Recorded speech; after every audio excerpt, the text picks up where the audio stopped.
The air in Aurelia was so thin and expensive, you could almost hear it hum.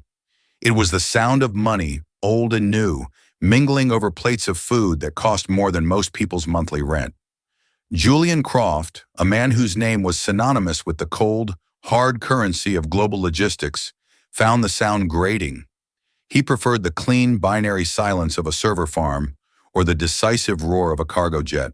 Here, in this gilded cage of hushed conversations and clinking crystal, he felt like an exhibit. Julian Croft, the titan of industry. See him sip his obscenely priced mineral water. See the carefully constructed emptiness in his eyes. He adjusted the cuff of his bespoke suit, a nervous tic he'd never managed to conquer. Across the marble-top table, his son Leo was doing a far better job of blending in. At 16, Leo wore his inherited wealth with an ease Julian had never possessed. He was scrolling through something on his phone, his thumb moving with the lazy confidence of a boy who had never wanted for anything. "Leo," Julian said, his voice a low rumble that could quiet a boardroom, "put it away. We're having dinner." Leo sighed, the sound a theatrical gust of teenage martyrdom. "Dad, we're not having dinner. We're occupying a space while waiting for nutritionally balanced art to arrive. I'm just documenting the experience for my followers. They're fascinated by the feeding rituals of the obscenely wealthy." Julian's jaw tightened. He loved his son with a fierce, protective ache that was the only truly warm thing left in his life. But he did not always understand him. Leo was a product of the world Julian had built, yet he viewed it with the detached irony of an anthropologist studying a lost tribe. "Your mother would have enjoyed this," Julian said, a familiar, reflexive defense. It was a lie. His late wife, Catherine, would have tolerated it, just as she had tolerated his long hours, his emotional distance, and the ghost that lived in their sprawling penthouse. The ghost of a girl named Amelia. A waitress appeared at their table, a silent wraith in a crisp black uniform. She moved with an economy of motion that spoke of long hours and aching feet. Yet there was an undeniable grace to her, a stillness that set her apart from the frantic energy of the restaurant. She was young, perhaps in her early 20s, with dark, intelligent eyes that seemed to see everything. Her hair was pulled back in a severe knot, emphasizing the fine, almost fragile bones of her face. She looked tired, but resilient. "Good evening. May I take your order, or would you like another moment?" Her voice was low and calm, a cool stream in the desert of Aurelia's pretense. Julian was about to dismiss her with a curt order when Leo looked up from his phone, his own eyes so like Catherine's, widening slightly. He wasn't looking at the waitress's face, but at her neck, at the delicate silver chain that rested against the hollow of her throat. From the chain hung a small, impossibly intricate pendant. It was a hummingbird, its wings caught mid-flutter, crafted from hammered silver. A tiny shard of sapphire formed its eye, catching the low light and glinting like a captured star. It was unique. It was beautiful, and Julian felt the air leave his lungs in a single silent punch. Leo's voice cut through the fog in Julian's mind. It was uncharacteristically hesitant, stripped of its usual irony. "Dad," he whispered, his gaze flicking from the waitress to his father. "That waitress, her necklace. It's the hummingbird, the one from Mom's old photo album, the picture of you and that other woman." Time did not stop. It shattered. The low hum of the restaurant became a deafening roar in Julian's ears. The carefully constructed walls he had spent 25 years building around his heart, walls of steel and stock options and emotional scar tissue, came crashing down. The world narrowed to that single point of light, that silver bird hanging around a stranger's neck. It was impossible, a coincidence, a cheap imitation of a design he thought had existed only for one person. His logical mind, the mind that had built an empire on calculated risks and brutal efficiency, scrambled for an explanation. But his heart, that foolish, fossilized organ he thought had died a quarter of a century ago, knew. The billionaire froze. His hand, which had been resting on his water glass, began to tremble. The mask of detached control, his armor against the world, was gone. In its place was the face of a young man on a windswept beach, placing that very same pendant around the neck of a girl with laughter in her eyes and the future in her smile. A girl named Amelia, the ghost who had never really left. The waitress, whose name he didn't know, saw the change in him. A flicker of concern crossed her tired features. "Sir, are you all right?" Julian couldn't answer. The name Amelia was a scream in his mind, a name he hadn't allowed himself to speak in decades. The photo Leo mentioned was buried in the back of a safe, in a box marked "Personal Effects," a relic from a life he'd lived before he was Julian Croft, the Titan. A life when he was just Julian, a boy with nothing to his name but a scholarship, a beat-up car, and a love so profound it had nearly unmade him. "It's nothing," he finally managed to say, his voice a raw, unfamiliar rasp. The words were a lie, perhaps the biggest lie he'd ever told. He tore his eyes away from the pendant, a physical act of will that felt like ripping skin. He looked at Leo, whose face was a mixture of confusion and alarm. "You're mistaken, Leo. It's just a similar design." "No, it's not," Leo insisted, his teenage obstinacy kicking in. "I remember. The wing is bent, just a little, at the tip, and the sapphire eye. Mom said you told her the story, that you bought it from an old man at a seaside market, that it was one of a kind." The waitress took an involuntary step back, her hand rising to touch the pendant in a protective gesture. She was caught in the crossfire of a family drama she couldn't possibly understand. I'm sorry if this is a problem," she said, her professional calm wavering. "Is there something I can do?" Julian needed to regain control. He was Arthur Blackwood, a man who moved markets, not a sentimental fool paralyzed by a piece of jewelry. He straightened his tie, a gesture to reset his world. "My apologies, miss. My son has a vivid imagination. We are ready to order." His voice was clipped, cold, a dismissal. He ordered the most expensive items on the menu without looking at them, a brute force attempt to reassert his dominance over the situation. But as the waitress, Ilara, her name tag read, jotted down their order, her head bowed, he couldn't stop his eyes from being drawn back to the hummingbird. Amelia's hummingbird. He had given it to her on their one-year anniversary. They were 19, living on instant noodles and dreams. He'd saved for 6 months working extra shifts at the university library to buy it for her. It was a promise. No matter how fast the world moves, we'll find our way back to each other. A promise she had broken when she disappeared from his life without a word, leaving nothing but a cryptic note and a chasm in his soul. He had believed she left him for someone better, someone with more to offer than a silver pendant and a future built on potential. The betrayal had been the furnace in which the Julian Croft of today had been forged, hard, unforgiving, and deeply cynical. He had built his empire as a monument to that rejection, a silent, glittering, "I told you so," to a woman who would never see it. Ilara returned with their appetizers, placing them on the table with quiet efficiency. She avoided his gaze, clearly unnerved by the earlier exchange. As she leaned forward, the pendant swung free, and for a heart-stopping second, it caught the light, a tiny silver ghost dancing in the space between them. The past wasn't just knocking at the door. It had kicked the door down and was sitting at his table, demanding a reckoning. He had to know. The desperate, foolish hope he thought he had long since killed began to stir in its grave. "The necklace," he said, the word dropping into the silence like a stone. "Where did you get it?" Ilara flinched, her eyes darting towards the restaurant manager, who was watching them from across the room.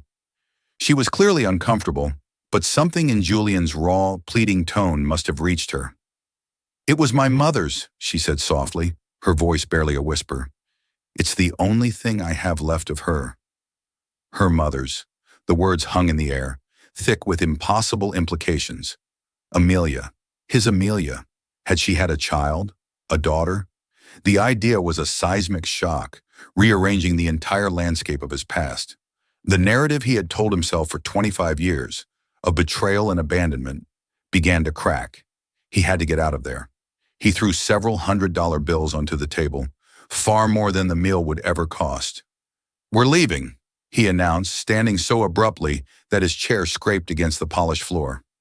"Dad, what's going on?" Leo asked, his face pale with confusion. Julian ignored him. He looked at Ilara, his carefully controlled world in freefall. "What was your mother's name?" he demanded, the question raw and urgent. She stared at him, a cornered animal caught in the headlights of his grief.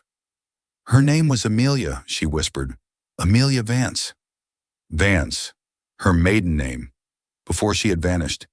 It was true, it was all true. Julian felt a dizzying wave of vertigo, a chaotic mix of fury, grief, and a terrifying, unbidden joy. He had not been abandoned, he had been erased. And this young woman, this stranger with his Amelia's eyes, was the living, breathing proof. A daughter, his daughter, standing before him, serving him overpriced food in a world that should have been hers. The irony was a blade twisting in his gut. He turned and walked out of the restaurant, leaving the money, the food, and his bewildered son behind, escaping into the cold night air that offered no escape at all. The silence in the back of the Bentley was a living entity, heavy and suffocating. Leo sat rigid on the opposite side of the plush leather interior, the city light sliding across his face, illuminating the fear and confusion in his eyes.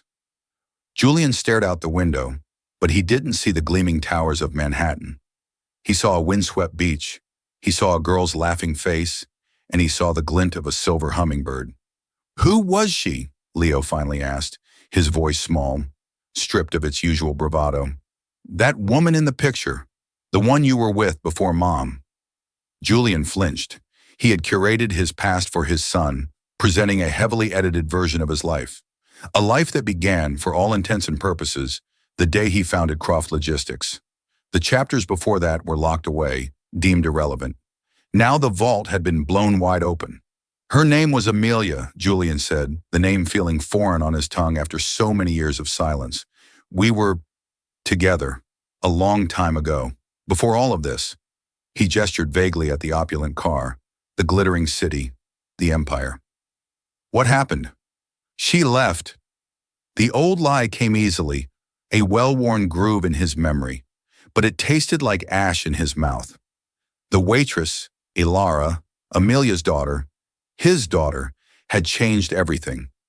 The story of abandonment was no longer a comfort, it was a cage. When they arrived back at the penthouse, a sterile sanctuary of glass and steel overlooking Central Park, Julian went straight to his study. Behind a false panel in the mahogany bookcase was a safe.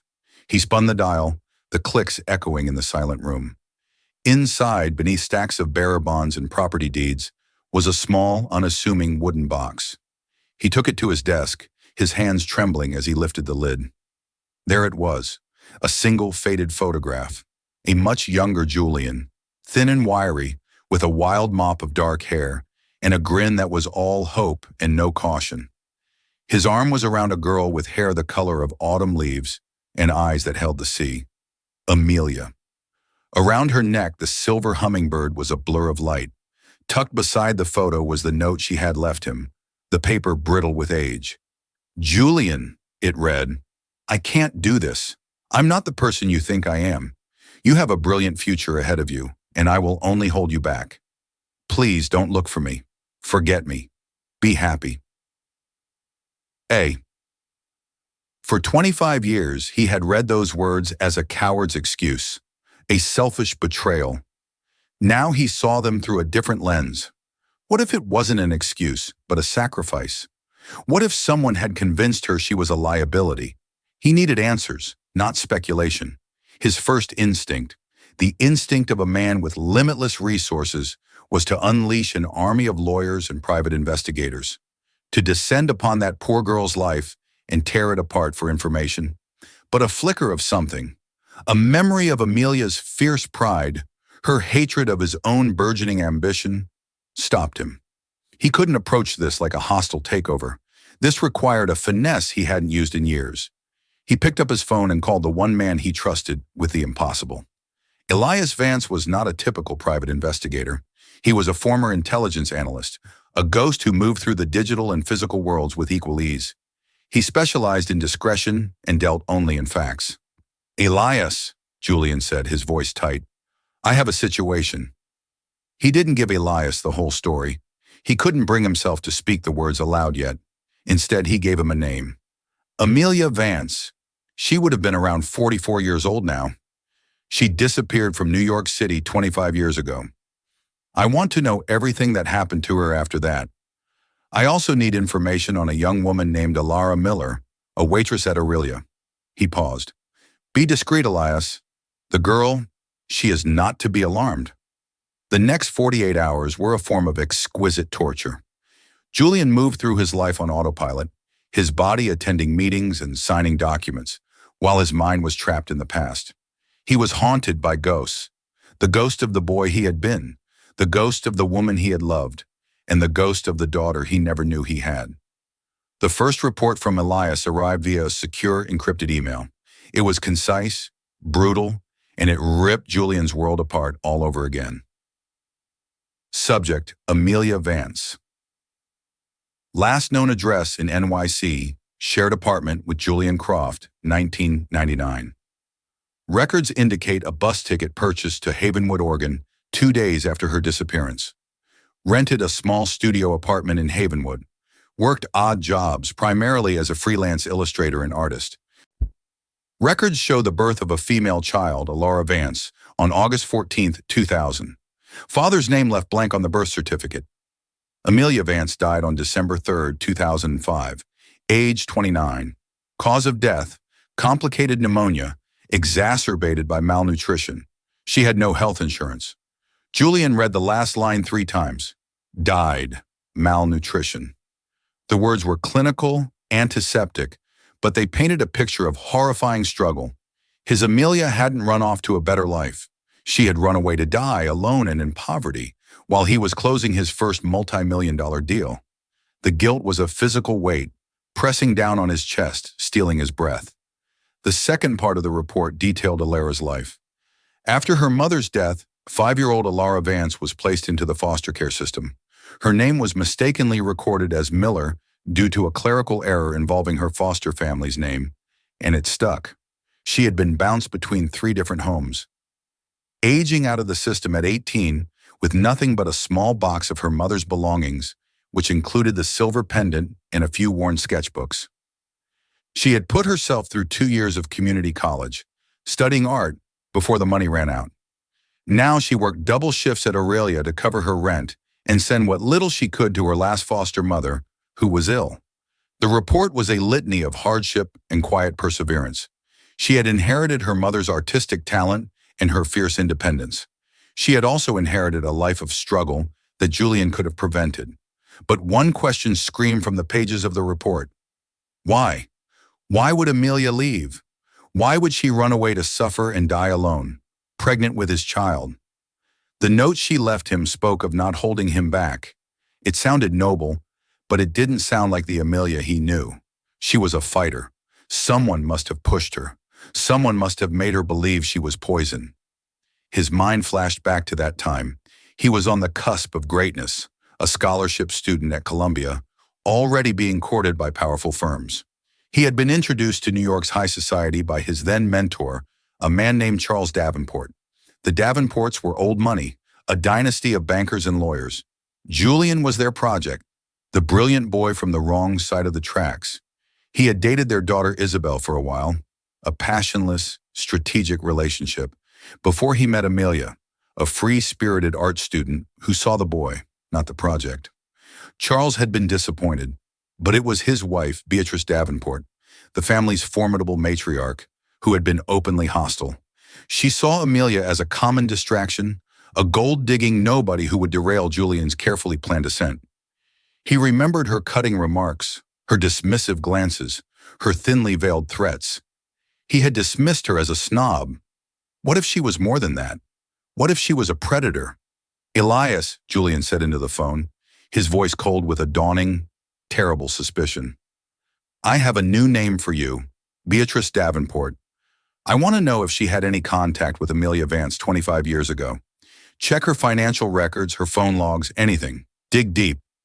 I want to know if she bought a bus ticket to Oregon." He didn't have to wait long. Elias was ruthlessly efficient. The follow-up report came less than a day later. There was no direct evidence of contact. Beatrice was too smart for that. But there was something else, a thread that, when pulled, unraveled everything. A large, anonymous donation had been made to a small, private women's clinic in Havenwood, Oregon, a week after Amelia arrived there. The clinic provided discreet services for young women in trouble. The donation had been routed through a series of shell corporations, but Elias's team of forensic accountants had traced it back to a charitable foundation, a foundation chaired by none other than Beatrice Davenport. The pieces clicked into place with horrifying clarity. Beatrice hadn't just disapproved of Amelia, she had surgically removed her from his life.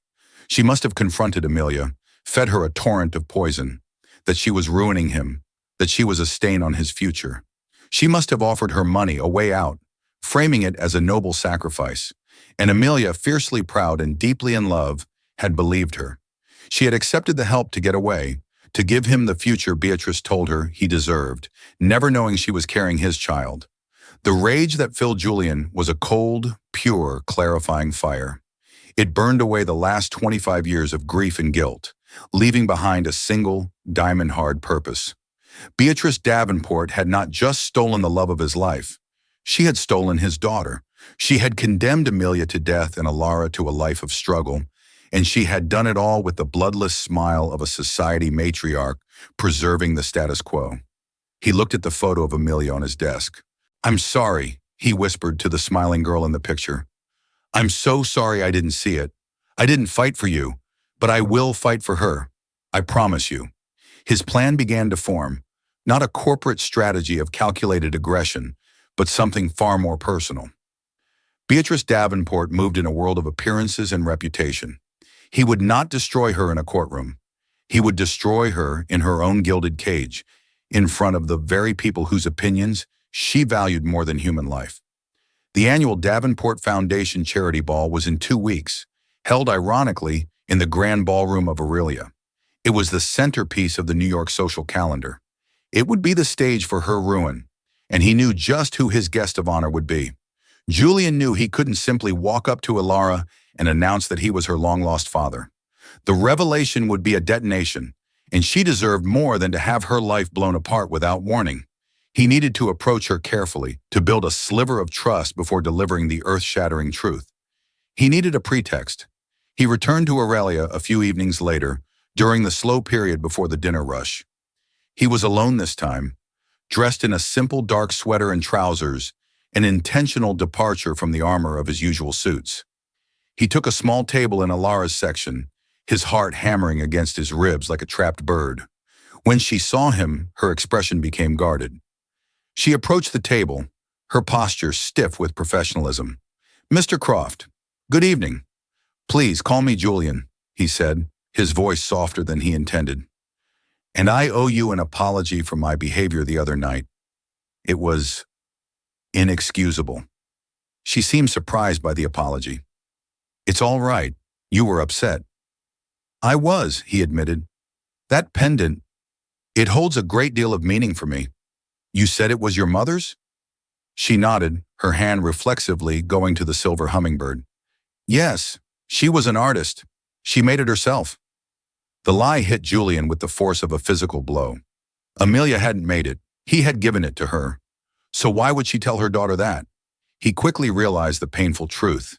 It was a way of giving Alara a legacy, of making sure her daughter knew she came from a creator, a maker of beautiful things, not just a woman who was alone.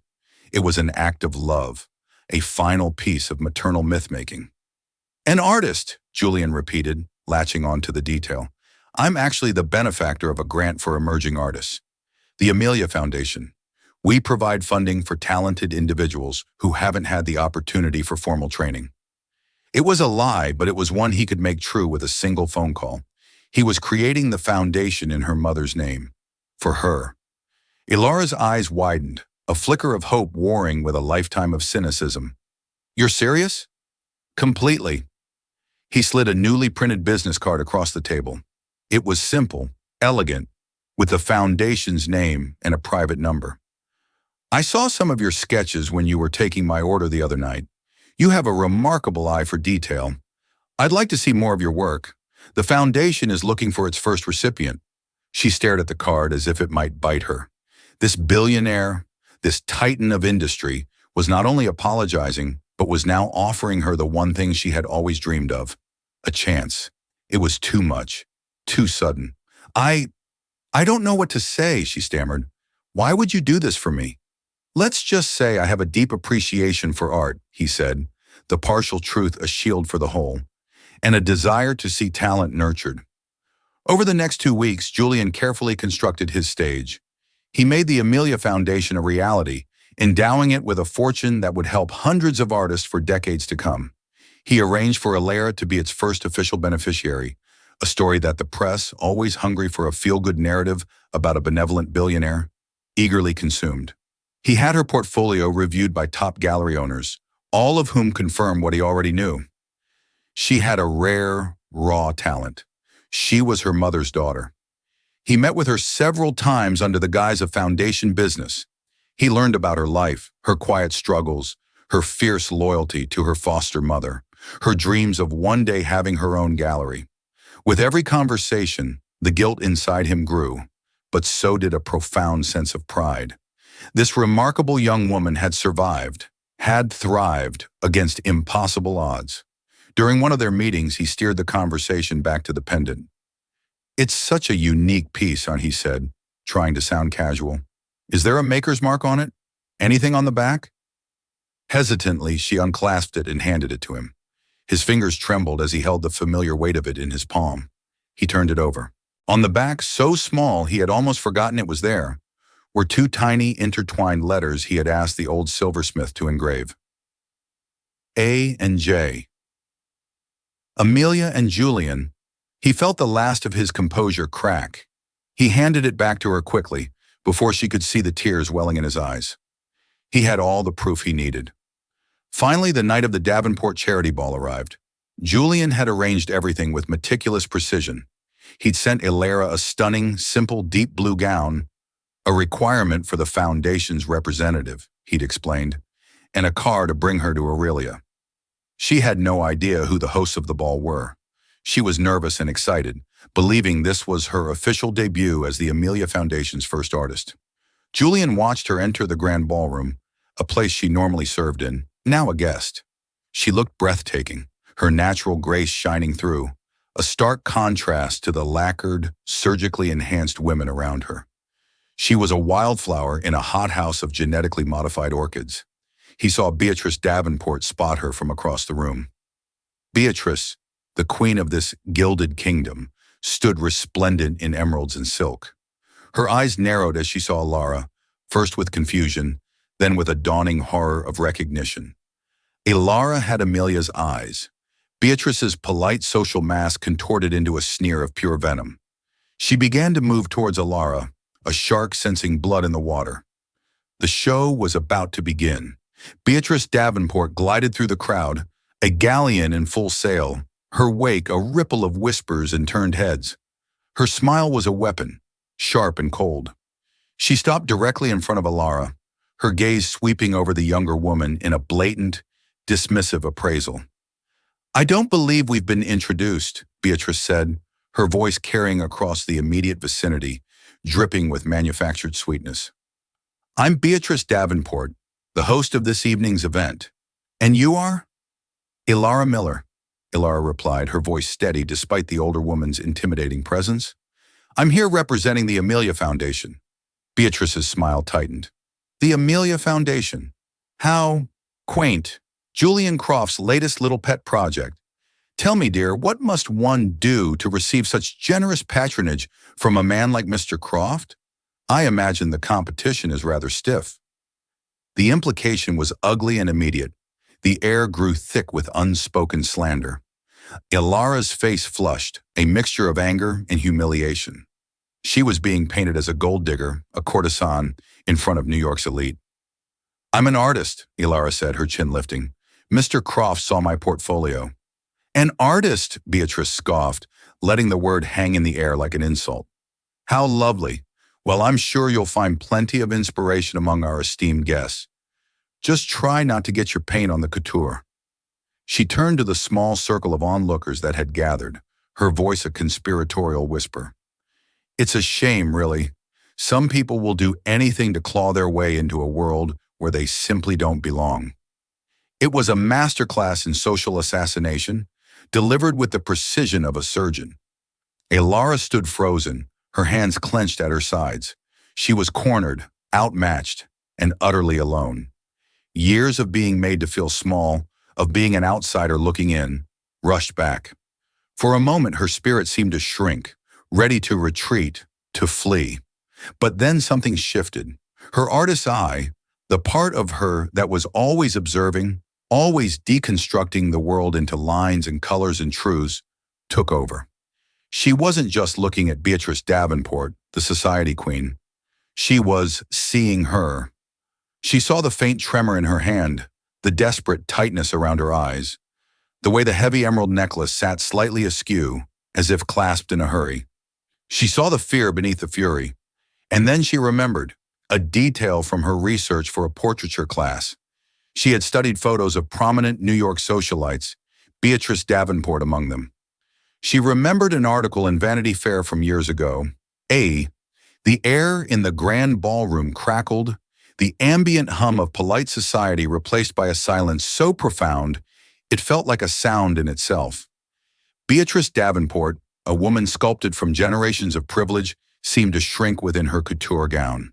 The emeralds at her throat, once a symbol of unassailable power, now looked like a gaudy lie, a choker of green glass.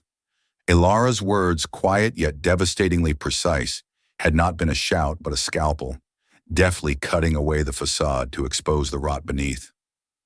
"My mother," Ilara said, her voice finding a new timbre, a resonance born of a lifetime of unheard truths finally given voice, "taught me to see things for what they are, not what they pretend to be. She taught me that true value isn't in what you own, but in what you create." She said some people build their lives on such brittle foundations of deceit that they must surround themselves with copies, with fakes, hoping the reflection will convince them they are real. Each word was a hammer blow against the fragile construct of Beatrice's world, the small, captive audience of socialites and billionaires who moments ago had been enjoying the sport of her casual cruelty, now looked at her with a new, horrifying clarity. They saw not a queen, but a fraud. It was into this tableau of shattered artifice that Julian Croft emerged, stepping from the deep shadows of a marble column like a wraith summoned by the invocation of his past. He had watched the entire exchange, his heart a painful, violent drum against his ribs. He had wanted to intervene, to shield this girl, his daughter, from the venom, but he had also needed to see her, to witness the steel he knew must lie within her. She was Amelia's child, and Amelia had been a fighter. He had not been disappointed. He moved to stand beside Ilara, his presence a tectonic shift in the room's gravitational field. He didn't touch her, not yet. The gesture felt too intimate, an unearned claim. Instead, he simply stood with her, a silent declaration of allegiance that roared louder than any accusation. His gaze fell upon Beatrice, and the ambient chill in the room dropped 10 degrees. "She has a remarkable eye, doesn't she, Beatrice?" Julian's voice was unnervingly calm, a low current of immense power. "An artist's perception for authenticity, a gift, I imagine, inherited directly from her mother." He paused, letting the words saturate the air, letting every person in the room feel their weight. "And while we're on the subject of authenticity, Beatrice, let us discuss the truth. Let's speak of a young, fiercely talented art student. Her name was Amelia Vance." A strangled sound escaped Beatrice's throat. Her face, already pale, became a bloodless mask of terror. I have no idea what you're talking about."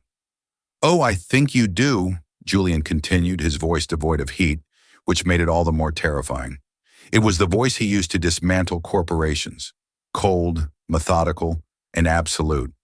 "You saw a 19-year-old girl, brilliant and full of life, and you saw not a person, but an obstacle, an unacceptable variable in the equation of my ascent, an ascent you believed your family was entitled to orchestrate. So you cornered her. You preyed on her love for me. You fed her a poison of lies, convincing her she was a weight that would drag me down, a stain on the future you had designed for me." He took a slow, deliberate step forward. The crowd instinctively recoiled, creating a wider circle, a coliseum for a slaughter. "You arranged her disappearance.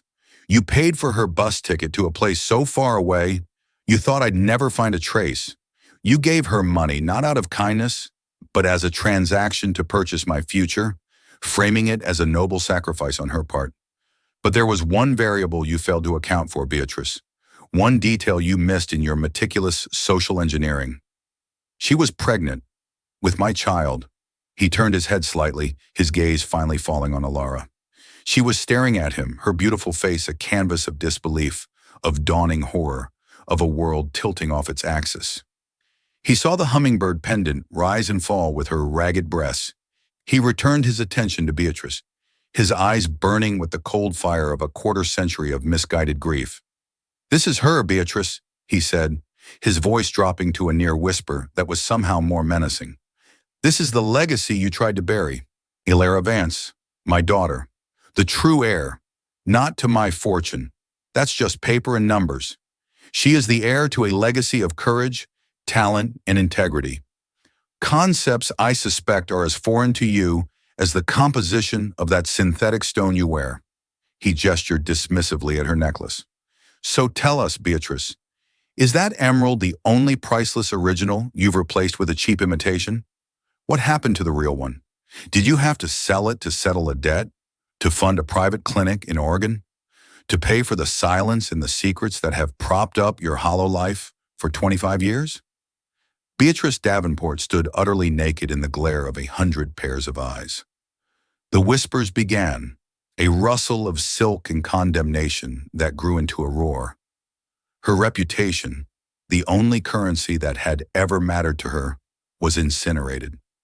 She opened her mouth, a silent, gasping motion, like a fish pulled from the water. Then with a final, shuddering sob of utter defeat, she turned and fled. The crowd parted for her, their faces a morbid tapestry of shock, pity, and the cruel, undeniable thrill of schadenfreude. The queen was deposed. The castle was falling. Julian's attention snapped back to Alara. The noise of the ballroom, the scandal, the ruin of Beatrice Davenport, it all vanished. The only thing that existed was his daughter, swaying on her feet, her eyes wide and bottomless, with a million unasked questions. The truth had not been a gentle revelation. It had been a bomb, and she was at ground zero. He saw the strength drain from her, replaced by a profound, overwhelming shock. He closed the distance between them in an instant, his hands reaching out to steady her, his touch both a trespass and a desperate anchor. "I know," he said, and the words were fractured, broken pieces of a regret so vast it had defined his entire adult life. "I know this is impossible, but it is the truth. Your mother, Amelia, Alara, you are my daughter. After all this time, I found you." The glittering ballroom, with its opulent decor and its stunned, gossiping occupants, dissolved into a meaningless blur. For the first time in their lives, a father and a daughter stood together. Two strangers, fused by a catastrophic history, blinded by the sudden, terrifying light of the truth, with no map for the impossible country that lay ahead. The journey from the ballroom to the silent, sterile expanse of Julian's penthouse was a descent into a shared state of shock. The back of the Bentley was a vacuum, the city's glittering lights sliding across the windows like memories of a world that no longer felt real. Alara sat pressed against the far door, her arms wrapped around herself, a small, solitary island in a sea of plush leather. Julian ached to speak, to explain, to apologize, but the words were a useless pile of rubble in his throat. What could he possibly say that could bridge the chasm of 25 years? When they stepped into the penthouse, the silence was even more profound. It was a cathedral of glass and steel built to house a ghost, and now a living one had come home. Alara stood in the center of the cavernous living room, dwarfed by the double-height ceilings and the panoramic views of a city that had, until tonight, been an indifferent backdrop to her struggles. She looked at the cold, abstract paintings on the walls, the minimalist furniture, the palpable emptiness of the space. "This is where you live," she said. It wasn't a question. It was a statement of fact, spoken with the dazed wonder of an archaeologist discovering a lost, sterile civilization. "Yes," Julian managed. Your room is this way." The word "your" felt alien on his tongue. He led her to the guest wing, a suite of rooms larger than her entire apartment building. Everything was perfect, impersonal, and untouched. A five-star hotel room for a soul. She walked to the immense window and stared down at the river of headlights on the street below. She used to draw the city from our window, Alara said, her voice a murmur against the glass. It wasn't like this. It was a fifth-floor walk-up in Havenwood. The view was mostly of a brick wall and a fire escape, but she found beauty in the geometry of it, in the single weed growing out of a crack in the mortar. She turned to face him, her eyes clear and filled with a pain so deep it was almost calm. She never once spoke ill of you. She invented a sailor, a ghost, a romantic tragedy. It was kinder, I think, than the truth. The truth is a monstrosity, Julian admitted, his voice raw. One that I helped create. I was so blinded by ambition, so eager to prove myself, I never saw Beatrice for what she was. I let her poison my world. Amelia tried to protect me from it, and in doing so, she was consumed by it, and I was too stupid and too arrogant to ever question the note she left. It was easier to believe I'd been abandoned than to believe I'd been outmaneuvered. It fueled my entire life. I built this, he gestured vaguely at the opulent cage around them, on a foundation of anger and wounded pride. And all that time, you were out there. The admission hung between them, heavy and suffocating, the confession of a lifetime of failure. He left her then, sensing her desperate need for solitude. He retreated to his study, the room where he commanded his empire, and felt like a trespasser. He poured a whiskey, his hand trembling so violently that the liquor sloshed over the rim of the crystal glass. He didn't drink it. He just stared at it, seeing the fractured reflections of the man he was, the man he had been, and the father he had never known how to be. The next few days were a slow, agonizing navigation of a new reality. Leo, who had been left in a state of bewildered shock at the ball, was the first to attempt to build a bridge. He found Alara in the nascent art studio Julian had ordered to be immediately installed in a spare room, a space now filled with the scent of turpentine and fresh canvas. She was just standing there, surrounded by the finest art supplies money could buy, looking utterly lost. "So," Leo began, leaning against the doorframe with an awkwardness that stripped away his usual layer of irony. "This is officially the weirdest week of my life. And I once went to a birthday party for a Sheikh's cat." Ilara offered a small, watery smile. "Sorry to have upended your feline social calendar." "Don't be," Leo said, stepping inside. He looked around at the easels and boxes of paints. "My dad, he's not good at this part, the human part. He's fluent in logistics and quarterly reports. Emotions are like a foreign language he never bothered to learn. He just tries to buy the phrase book." He gestured to the studio. "This is the phrase book." "He's trying," Ilara said softly. "Yeah, he is." Leo picked up a stick of charcoal, weighing it in his hand. "You know, for my entire life, this whole place has felt like a museum, a monument to my dad's success and to a ghost.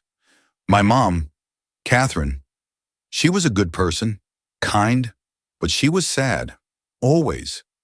I used to think it was just her, but now, I think she was living with two ghosts, her own and Amelia's." He looked at Ilara, his eyes serious. "I'm glad you're here. The place already feels less like a tomb." It was a clumsy, heartfelt offering, and it was the first crack of light in Alara's suffocating new world. She and Leo began to talk, forging a strange and tentative siblinghood in the quiet corners of the penthouse, bonded by the shared experience of having Julian Croft for a father. The legal mechanisms churned on, cold and impersonal. A DNA sample was taken by a discreet doctor, the results delivered in a sealed envelope that Julian stared at for an hour before opening. The confirmation, 99.199% probability of paternity, felt both redundant and earth-shatteringly profound. Lawyers drafted documents. Her name was legally changed to Alara Vance Croft. Trust funds were established. She was, on paper, one of the wealthiest young women in the country. The transition was so swift and overwhelming, she felt like she was watching a movie about someone else's life. A week after the ball, Julian found her in the study, staring at a silver-frame photograph on his desk. It was of him and his late wife, Catherine, with a young Leo. She was beautiful, Elara said without turning around. Yes, Julian said, his voice quiet. She was, and she was a good woman who deserved a better husband than I was to her. He came to stand beside her. I loved her, but I was never whole. A part of me died when your mother left, and I never got it back. I gave Catherine a life of comfort and security, but I could never give her the part of my heart that was buried with Amelia. It wasn't fair to her. It's one of my many regrets. This, more than the money or the penthouse, felt like a true offering, a piece of his broken, complicated truth. He opened the safe behind the bookcase and took out the small wooden box. He placed it on the desk and opened the lid. Inside lay the faded photograph of him and Amelia on the beach in the brittle yellowed note. Elara picked up the photograph, her fingers tracing the laughing face of the mother she had barely known. This is all I had of her too, she whispered. A box of photos and sketches. I want to take you somewhere, Julian said.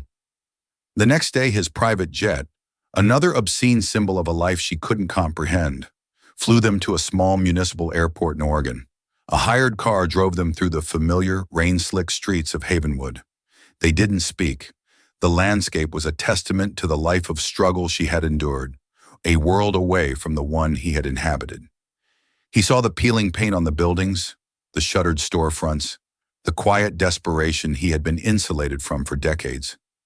The guilt was a physical thing, a crushing weight in his chest. He led her to the cemetery, to the simple, weathered headstone. Amelia Vance, beloved mother, brilliant artist. Elara knelt, her hand resting on the cool stone. I used to come here and talk to her, she said, her voice thick with unshed tears. I would tell her about my day, my frustrations at work, my dream of going to a real art school. I'd ask her for advice. I always imagined she was listening. Julian knelt beside her, the expensive fabric of his trousers soaking up the damp earth. He didn't care. For the first time, he felt grounded. She told you I was a sailor, he began, his voice cracking. It was our joke. I was studying global trade and shipping logistics. I used to tell her that one day I'd have a fleet of ships that would sail every ocean on Earth. She would laugh and call me her ambitious sailor boy. He reached into his pocket and pulled out a small, smooth stone he had picked up from the beach near their old apartment that morning. He placed it on top of the headstone. I'm sorry, Amelia, he whispered to the stone. I'm sorry I never came home. I got lost at sea. He looked at Elara, whose face was wet with tears. It wasn't your fault, she said, echoing the words she'd spoken in his dream of this moment, but this time they were real. She made a choice to protect you, and Beatrice. Beatrice is the one who built the prison. You were both just living in it. It was an act of grace so profound it undid him. Julian Croft, the titan of industry who had not shed a tear in 25 years, wept. He wept for the boy he had been, for the girl he had lost, for the daughter he had failed, and for the hollow, gilded years in between. And in that shared moment of grief, on the damp ground of a small-town cemetery, the first fragile roots of a family began to take hold. Months bled into a new year. Elara did not magically transform into a socialite. She declined the invitations to galas and refused the couture wardrobes. She found her home in the studio, a space that now overflowed with her life. Canvases large and small were stacked against the walls, filled with her evolving vision of the world. She painted the hard lines of the city, but imbued them with the softness of her mother's memory. She painted portraits of Leo, capturing the thoughtful intelligence behind his ironic shield. She filled sketchbooks with drawings of the wind, the sea, the flight of birds. She was finding her voice, and it was powerful. Julian, in turn, began to change. He delegated more at the office. He started coming home for dinner. He would often just sit in the studio, watching her work, content in the quiet companionship. He told her stories of Amelia, her fierce arguments about politics, her love for bad coffee, the way she would hum off key when she was concentrating on a sketch.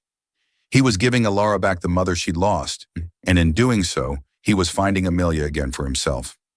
One evening, he walked into the studio to find her standing before her largest canvas yet, a triptych. It was nearly finished. The left panel was a dark, chaotic storm over a churning sea, a single silver hummingbird struggling against the wind. It was a depiction of loss, of struggle, of a promise nearly broken. The right panel was a stark, geometric cityscape of glass and steel, rendered in cold blues and grays. It was beautiful, but lifeless, a cage of success.